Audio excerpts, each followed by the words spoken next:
Bruce Rivers, he's the criminal lawyer. Who is he? Bruce Rivers, he's the criminal lawyer. And who is he? Bruce Rivers, he's the criminal lawyer. And what he do? And it's gonna react to all the self-snitching.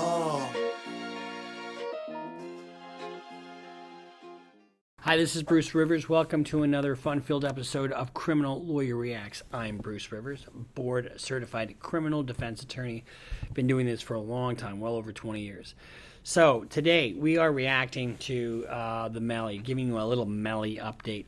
YNW Melly is going on trial for a capital murder on March 7th of this year. That's their current trial date. He's asked for a speedy trial. And I always say a speedy trial never helps the defense because your case usually doesn't get better. Well, sometimes it can, but most of the time it doesn't. And so you need as much time to prepare as possible. However, you're sitting in jail for a long time, and he's been in there since 2018, so he's been in there quite a while. So let's kind of go over the facts of that case a little bit, and I can kind of tell you about what the process is that he's going to go through and what things kind of look like for him, okay? First, he and Cortland Henry and two other people, Anthony Williams and Christopher Thomas, were in a vehicle. And they left a recording studio. They went to a side of the road. Williams and Thomas were murdered. They were shot multiple times. Henry brings them to the hospital. Okay, and Melly takes off. So an investigation ensues after that. Now, what happens? Well, both Henry and Mr. Demons, Melly, get charged with murder in the first degree, capital murder. Now, what is some of the evidence that they've gone over? Well, I've kind of looked at a lot here in this case. And you know, the nice thing about everything being electronic, we can get this stuff online. So they've got tower records, cell phone tower records. They've got camera footage. They got forensic evidence showing the trajectory of the bullets, both in the bodies and in the vehicle itself. They've got a canine search where they went to the scene and they collected evidence. They found 8 .40 caliber shell casings. That'll be important in a second when I tell you. Then they also found shards of glass at the scene consistent with the vehicle that they were in. They also know that the vehicle was alone and did a U-turn, and I'll tell you how they figured that out in a minute.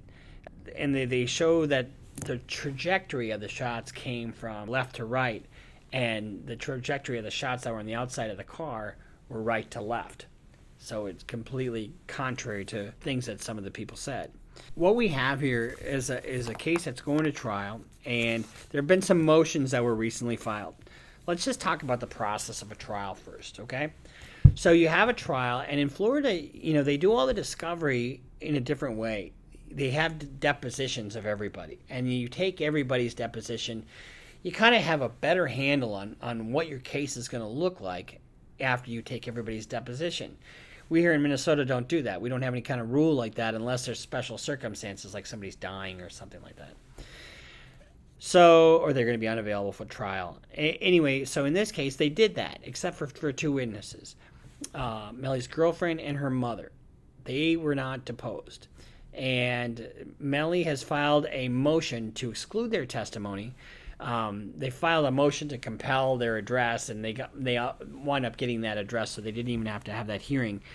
But they've been unable to serve them with notice of deposition, so they haven't taken their deposition, so they don't know what they're going to say when they get to trial, if they're going to say anything. The reason that the girlfriend is important is because Melly, 14 days afterwards, texts her, or snaps her, sends her a snap. And this is what he says. This fella saved my life. He coming everywhere with me because if them crackers come grab him, it's my fault you forgot. I keep Bortland with cause at the end of the day, he did one of the realest shit in my life. Now, this is what it says in the affidavit of the complaint. These are interesting statements as they are referencing Demon's loyalty and association with Henry. They also suggest that Henry was loyal to him because he is the one that drove to the bodies to the hospital and dealt with law enforcement. The statements also support the belief that Demons is the shooter, and the evidence leads back to him, and any further cooperation by Henry would be damaging to Demons. Now, here's the thing that I think about that. I don't know if he's cooperating or not, but why the heck is he out? So Henry is out on bond, and he actually violated his terms and conditions of release. You tell me he ain't going to be a snitch? Because I looked up his case file, and there's nothing. I mean, he's not really litigating this thing at all. So, and that just might be because he's waiting for his turn at trial. They're not going to try these guys together, so we'll see. Now, I remember when I told you about self-snitching? In 2018, December 4th, 2018, this is a couple weeks afterwards, Demons, in an effort to promote his music career, released a documentary on YouTube. Throughout the 21-minute documentary, Demons glorified his use and possession of firearms. Remember what I said about self-snitching? Demons stated that he's been carrying a gun since he was in 4th grade. This is also consistent with statements obtained during this investigation regarding Demons was always in possession of a firearm. At the end of the documentary, the final screen displays these words. 4 days after completion of this film, YNW Melly and his friends were targets of a drive-by shooting in Miami, Florida. This is significant and has also placed Demons at the scene of the crime in the vehicle with Henry, Thomas, and Williams. Now, so Melly gives a statement to the cops, and he tells the cops a certain story. And he tells them that, another car drove up and pop, pop, pop, pop, pop. And he tells them where they were. Well, here's the thing, ladies and gentlemen. We have so much technology, so if you're going to make up a story, it better be consistent with what the evidence is going to show, because your cell phone is going to tell you where you are. The cameras all over the place are going to say where you are, and the forensics are going to say what happened. So you're better off not saying anything and then just dealing with it one by one to try to knock it out of the park if that's the case. And I'm saying that from a criminal defense point of view, because that's what I would like to see if I'm going to defend a case. But people aren't always that bright. And in this case, Melly locked himself into a particular story. There's only one reason to lie, and that's because you're guilty, right? So they find, and I said this, we did a reaction to this, I think, last fall, and I said that 40 caliber casing is something that is going to be a problem for him. And why?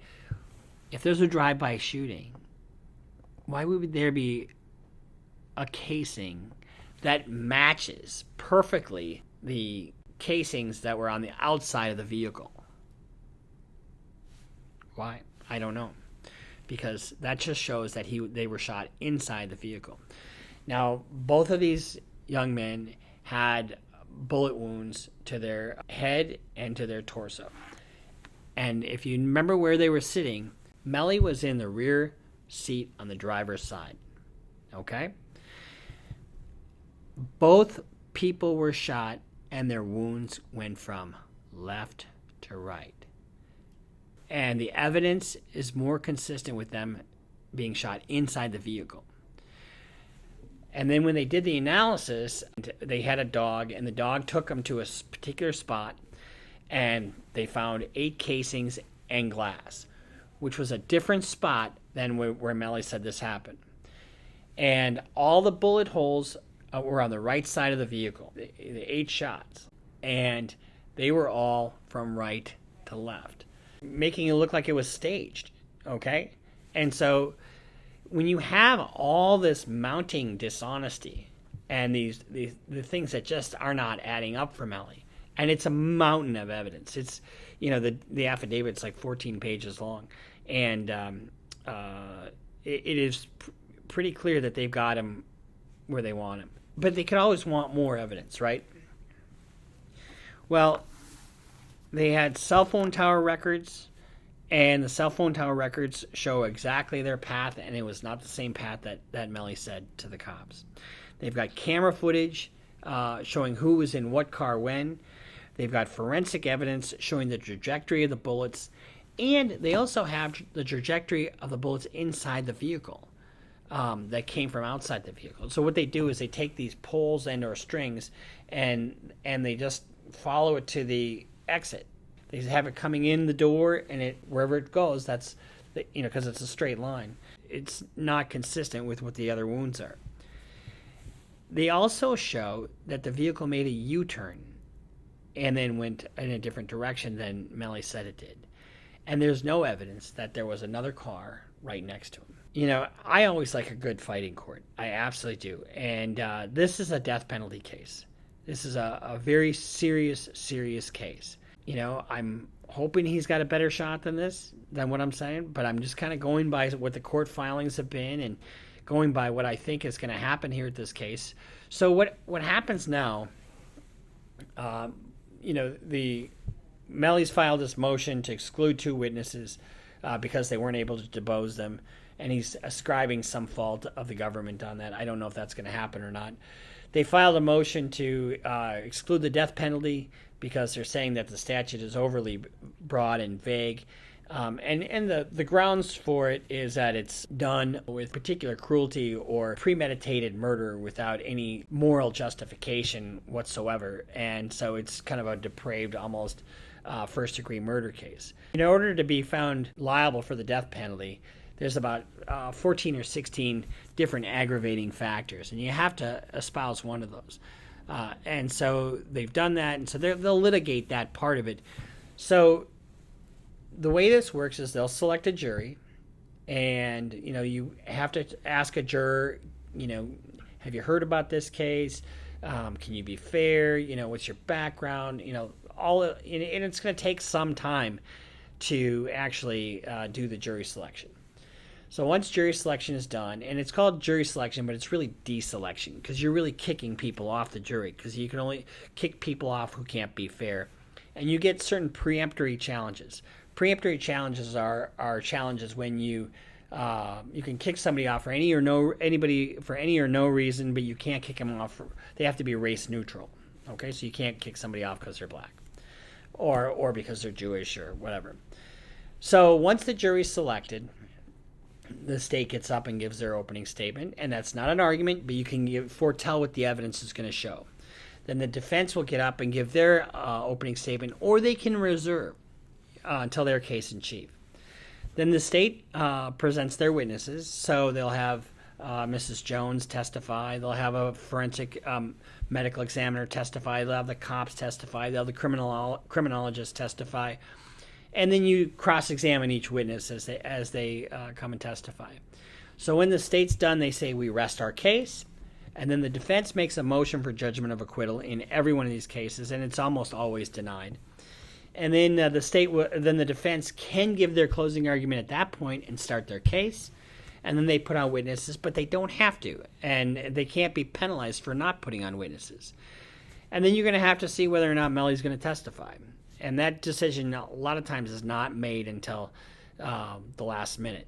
And in this case, I really, really doubt that Melly's going to testify because the statements that he's already given to the cops are going to be shoved up his ass.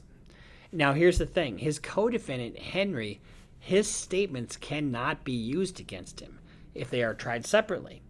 So whatever he said to the cops can't be used against him, against Melly. However, they can be used if he testifies. And stay tuned to see if that's going to happen. I just don't know why somebody's out on bond on a capital murder case. I just can't even believe it. But that's the only thing that makes sense to me because they probably fear for his safety and people are going to talk. And they don't want him in the same jail as Melly. I just don't know. But once all the evidence is in, the defense will then make another motion for judgment of acquittal. It'll get denied. And then the state gives up and they give their closing argument. And when they give it, then now you can argue your case. You can say what the evidence is. And this is what you've seen.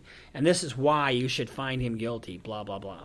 And then the defense gets up and gives their closing argument. And you try to be as artful as you can, and you can't go too long because if you go too long, people tune out and they don't listen. And then this is what I don't like, and this is a rule that we just adopted probably about 15 years, 20 years ago. But the defense then, when they're done, the government gets one more chance to give what they call a rebuttal, and so then they get a chance to knock out whatever arguments the defense made. Their rebuttal argument is confined only to what the defense has just said. And then the jury gets the case. They get instructions, and it'll be really interesting to see how this plays out. So then the jury gets the case, and this is Broward County. And so we've seen cases in Broward County before, I believe. And so that means it'll likely be televised. And so when this is televised, I'll probably have some comments on it, because I like following this stuff, because this is my bailiwick. This is what I do. In fact, on Monday, I'm going to trial on another case. So, I just eat and breathe and sleep this stuff. So my hat goes off to his attorneys, because they've got a big, tall order. And looking at their filings, he's very, very well represented. But even a good lawyer can't change certain facts. So this has just been a Melly update. It's on its way, and I wanted to give you kind of a precursor of what the evidence is going to show, or what evidence is going to be in this trial, and it's pretty significant. It's not a small little bit of evidence. So this is Bruce Rivers, Criminal Lawyer Reacts. Subscribe if this is your first time here, and like and follow us on Instagram, Twitter, and we'll see you next time here on Criminal Lawyer Reacts.